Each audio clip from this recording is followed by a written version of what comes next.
नमस्कार। चलिए आज बात करते हैं उन जबरदस्त लड़ाइयों की, उन महासंग्रामों की जिन्होंने हिंदुस्तान की तकदीर को गढ़ा है। ये विश्लेषण सिर्फ लड़ाइयों का नहीं है, बल्कि ये उस भट्टी की कहानी है जिसमें तप कर 3000 सालों से भी ज्यादा वक्त में एक महान सभ्यता ने अपना रूप लिया।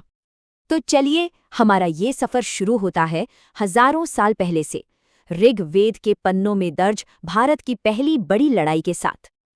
तो मैदान में कौन थे? एक तरफ थे भरत जनजाति के महत्वाकांक्षी राजा सुदास और दूसरी तरफ 10 कबीलों का एक बहुत बड़ा गठबंधन जो सुदास की बढ़ती ताकत से कह सकते हैं थोड़ा डर गया था।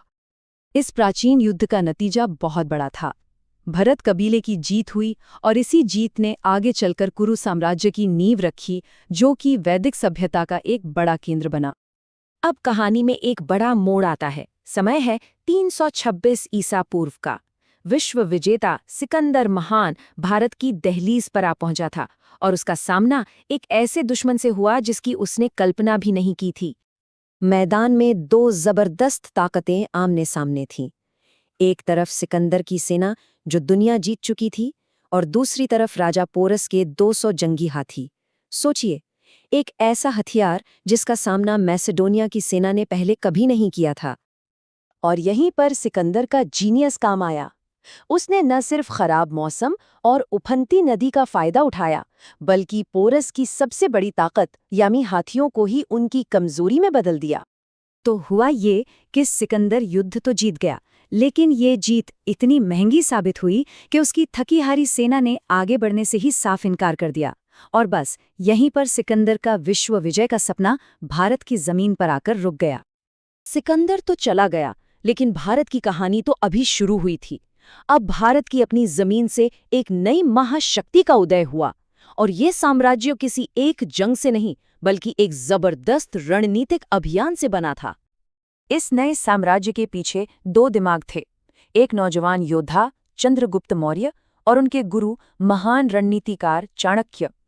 उनका निशाना था मगध का भ्रष्ट और अलोकप्रिय नंदवंश। उनकी रणनीति कमाल की थी। देखिए, उन्होंने सीधी टक्कर नहीं ली, बल्कि जासूसी, रिश्वत और अंदरूनी फूट का इस्तेमाल करके नंद साम्राज्य को भीतर से ही खोखला कर दिया। ये एक तरह का मनोवैज्ञानिक युद्ध था।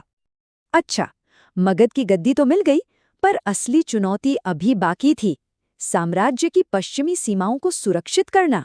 और इसके लिए चंद्रगुप्त को सामना करना पड़ा सिकंदर के ही एक सेनापति सेल्यूकस प्रथम निकेटर का। और इस जंग का अंत बड़ा दिलचस्प है। एक संधि हुई जिसमें सेल्यूकस ने अपने बहुत बड़े इलाके चंद्रगुप्त को दे दिए और बदले में उसे मिले 500 जंगी हाथी। जी हाँ, उस जमाने में ये हाथी किसी बहुत बड़े खजाने से कम नहीं थे। मौर्य साम्राज्य अपने शिखर पर पहुंचा चंद्रगुप्त के पोते सम्राट अशोक के राज में। लेकिन अशोक ने एक ऐसा युद्ध लड़ा जिसने न सिर्फ साम्राज्य बल्कि पूरी दुनिया के इतिहास को हमेशा के लिए बदल दिया। मैदान सज चुका था। एक तरफ थी अशोक की विशाल सेना और दूसरी तरफ कलिंग, उस समय का आखिरी बड़ा आजाद राज्य जो अपनी मातृभूमि की रक्षा के लिए लड़ने को तैयार था। अशोक को जबरदस्त सैन्य जीत तो मिली, लेकिन किस कीमत पर? अनुमान है कि करीब 1 लाख लोग, सैनिक और आम नागरिक, इस जंग में मारे गए। पूरे 1 लाख! और युद्ध के मैदान में हुए इस भयानक विनाश को देखकर विजेता सम्राट के मन में यही गहरा सवाल उठा कि आखिर जीत की असली कीमत क्या होती है। और बस यहीं पर इतिहास बदल गया। ये शायद इतिहास का एकमात्र ऐसा युद्ध है जिसमें विजेता ने जीतने के बाद हिंसा को हमेशा के लिए त्याग दिया और अहिंसा के रास्ते पर चल पड़ा। चलिए अब कई सदियां आगे चलते हैं। भारत अपने स्वर्ण युग यानी गुप्त साम्राज्य के दौर से गुजर रहा था। कला और विज्ञान अपने चरम पर थे, लेकिन हर अच्छी कहानी की तरह यहाँ भी एक विलन की एंट्री होने वाली थी। ये विलन थे मध्य एशिया के खूंखार हूण आक्रमणकारी, जिनकी नज़र अब गुप्त साम्राज्य की धन दौलत पर पड़ चुकी थी। ये कोई एक लड़ाई नहीं थी, ये दशकों तक चलने वाला एक लंबा थका देने वाला संघर्ष था जिसने धीरे धीरे पूरे साम्राज्य की कमर तोड़ दी। तो आखिर में हुआ क्या? देखिए, गुप्त साम्राज्य युद्ध तो जीत गया, हूणों को खदेड़ दिया गया, लेकिन ये एक ऐसी जीत थी जिसने उन्हें पूरी तरह से बर्बाद कर दिया। अर्थव्यवस्था तबाह हो गई और भारत का शास्त्रीय युग समाप्त हो गया। तो इन सारी कहानियों से हम क्या सीखते हैं? ये लड़ाइयाँ सिर्फ हार-जीत तक सीमित नहीं थी। इन्होंने राजवंश बनाए, साम्राज्यों को एक किया और भारत के विचारों को दुनिया भर में फैलाया।